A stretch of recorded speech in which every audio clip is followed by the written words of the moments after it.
కాళ్ళర కొట్టేసి ఇంట్లో పడుకున్న వాళ్ళు కొంతమంది వైఎస్ఆర్ కాంగ్రెస్ పార్టీ కార్యకర్తలకు ఫోన్ చేసి అనిల్ లేడు నర్సరావుపేట వెళ్ళిపోయాడు, ఇంకా మిమ్మల్ని ఎవరు కాపాడుతారు, ఇక్కడ వచ్చేది తెలుగుదేశం పార్టీయే, చంద్రబాబు నాయుడు గారు మాకే చెప్పాడు వైఎస్ఆర్ కాంగ్రెస్ పార్టీ వాళ్ళ సంగతి చూడమని ఎదుకొస్తే మిమ్మల్ని ఎవరు కాపాడుతారు, మిమ్మల్ని ఎవరితో సంగతి చూస్తానన్నారు.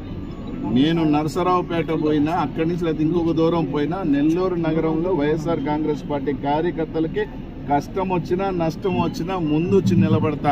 నన్ను దాటే నా కార్యకర్తలు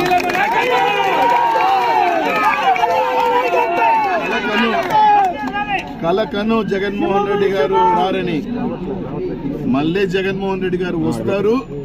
మళ్ళీ చెప్తా ఉన్నా, ఎవరైనా తోక జాడించి బెదిరించడం మొదలు పెడితే మళ్ళీ వచ్చి తోలు తాట తీస్తా.